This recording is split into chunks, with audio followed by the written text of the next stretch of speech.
반갑습니다. 책 먹는 여자입니다. 오늘은 저도 이런 거 너무 궁금해요. 저도 간호사를 했었지만 지금도 오래오래 하고 계신 우리 간호사 선생님들 이런 이야기 좀 들어보고 싶었거든요. 한명옥 선생님 모시고 인터뷰 진행해 보도록 하겠습니다. 소개 부탁드릴게요. 안녕하세요. 현재 초등학교에서 보건교사를 하고 있는 한명욱입니다. 저도 전직 간호사, 정확하게는 간호장교로 6년간 군인 간호사를 했었고요. 그리고 현재는 10년, 이제 11년 차에 들어가네요. 보건교사로 아이들과 함께하고 있습니다. 네, 반갑습니다. 반갑습니다. 보건교사, 저는 어렸을 때 이미지가 그냥 항상 그냥 아프면 보건실에 우리는 약호실이라고 그랬거든요. 가면 선생님 항상 앉아 있고 약 좀 주고 되게 이렇게 좀 파닥고 비치는 것 같긴 하던데 아닌 걸 알아요. 그렇지만 어렸을 때 제 느낌이기 때문에 이렇게 좀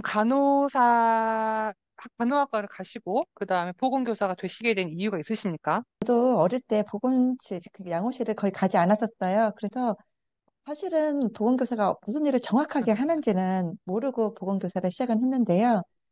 간호사에서 보건교사가 된 까닭은 병원에 근무할 때 저는 좀 특수한 상황이었어요. 군 병원이었는데 20대 젊은 청년들이 다치거나 아니 이제 네. 아프거나 하면 입원을 하는데 그 건강 교육을 할 때 보건 교육을 할 때 너무 모르는 거예요. 네, 너무 모르고 어른인데도 스스로 관리하는 맞아요. 것을 모르니까 아, 이런 교육은 좀 더 어릴 때 시작돼야겠다. 이런 생각을 했었고요.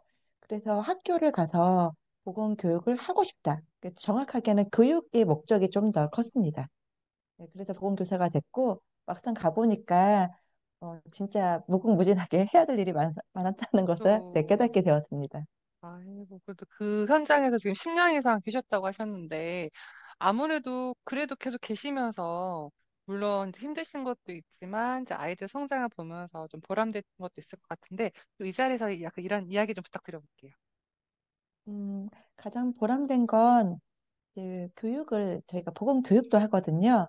그 교육을 들어가서 건강에 대한 개념부터 시작을 해서 그래서 생활 식습관 그리고 더 나아가서는 이제 응급처치 교육까지 다 이제 교육을 하는데 아이들이 새로운 걸 알게 됐다고 얘기할 때 그리고 뭔가 이제 다 그렇진 않지만 뭔가 실천을 해보고 싶어 하는 친구들 계속 질문하면서 그런 이제 학생들을 보면 굉장히 보람되고요. 그리고 생각보다 보건 시간이 재밌나 봐요. 다 눈이 반짝반짝해요. 그래서 그런 부분에서도 보람되구나라는 느낌을 또 받고요. 보건실에 있을 때는 요즘은 이제 맞벌이가 많으시잖아요. 그러다 보니까 아이들이 집에 갔을 때 부모님이 안 계셔요. 그런데 이제 아플 때 어쨌든 찾아와서 조금이라도 제가 음, 케어를 해서 보낼 수 있다는 거에 또 보람을 느끼고 아이들이 학원 갔다가 다쳐도 밖에 놀다가 다쳐도 보급실로 옵니다. 오후에 서너 시에도. 네네. 그러니까 딱 열려있나 확인하고 오더라고요. 그러면서 그렇게 올 때는 혼자 병원 가기 그럴 텐데 어, 다쳤을 때 봐줄 어른이 없는데 그래도 제가 있어 다행이다. 이런 생각을 합니다. 이제 그러면 힘드신 거는 어떤 행정적인 부분이신가요? 아니면 어떤가요? 행정적인 부분이 조금 이제 따라오는 게 좀 많아요. 그래서 그런 부분도 있고 지금 현재 학생 수가 제가 지금 약 1200명 있는 학교에 있거든요. 그래서 학생들이 좀 많이 와요. 그렇다 보니까 이제 체력적인 부분에서 저도 아, 관리가 필요하구나. 그리고 이제 코로나 때문에 감염병, 네네. 그것 때문에 아이들이 마스크를 잘 쓰고는 있지만 최근에 마스크를 벗으면서 이제 한동안 유행 안 했었던 각종 바이러스가 지금 다 유행하고 맞아요, 있거든요. 맞아요. 네. 그래서 열이 많이 나고 아픈 친구들이 오면 아픈 학생들이 근데 부모님 바로 못 데리러 오시거든요. 네. 이제 그럴 때 한참 데리고 있어야 돼요. 그러면서 마음이 좀 이제 아픈 것도 좀 있고 그리고 일이 많은데 누워있는 친구들 다 데리고 있을 수는 없으니까 베드가 한정이 돼 있으니까 이제 그럴 때 좀 마음이 조금 안 좋습니다. 네. 아이고. 아이들을 사랑하는 마음이 느껴지는 힘들었던 게 내 개인적인 어떤 그런 게 아니라 이제 더 못 돌봐주고 더 해줄 수 없는 것 때문에 힘들다라는 말씀이 정말 또 아름다운 모습을 제가 또 보게 된 것 같습니다. 오늘 인터뷰는 간단하게 진행을 하지만 아무래도 오늘 영상을 보시는 분들 중에는 이제 간호사라든지 보건교사에 관심 있으신 분들이 보실 거예요. 아주 핵심적인 내용으로 제가 좀 물어보도록 하겠습니다. 간호사나 좀 보건교사, 어쨌든 이런 케어, 간호에 대해서 좀 관심 있는 분들이 있을 것 같은데, 좀 이러한 취준생이라든지 아이들에게 해주고 싶은 말씀 있으십니까? 일단은 다른 과목과 다르게 보건교사는 교육대학원을 갔다고 해서 보건 임용시험을 볼 수가 없어요. 무조건 그 교직 이수가 가능한 학교에 입학을 해야 되고 그 안에서도 전원의 한 5% 정도만 교직 이수가 가능하거든요. 그래서 만약 약간이라도 보건교사에 관심이 있으시다면 일단 교직이 있는 간호학과를 가야 되고 공부를 열심히 해야 된다. 네, 네, 이게 첫 번째고요. 네, 네. 임용고시를 봐야 되는데 임용고시가 그 학생 수가 줄다 보니까 거기에 맞춰서 지금 임용고시에서 뽑는 교사 수도 적어요.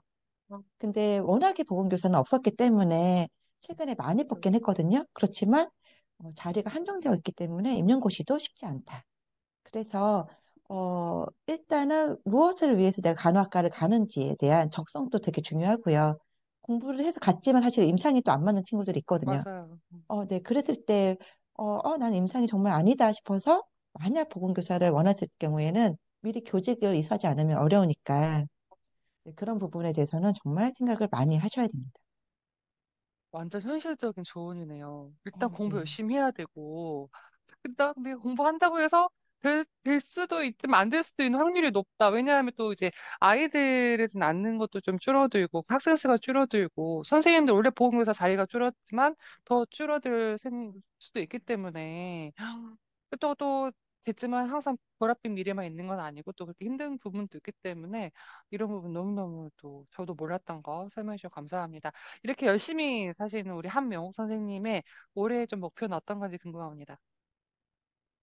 저는 학교에 있으면서 아이들이 행복했으면 좋겠다는 생각을 많이 합니다. 네. 그래서 아이들이 사실은 몸이 아파서 오는 친구들도 있는데 마음이 아파서 오는 친구들, 이제 또래와 잘 못 어울리거나 부모님과의 관계가 어려워서 오는 친구들도 있거든요. 그럴 때 그게 복통, 두통으로 이제 나타나더라고요.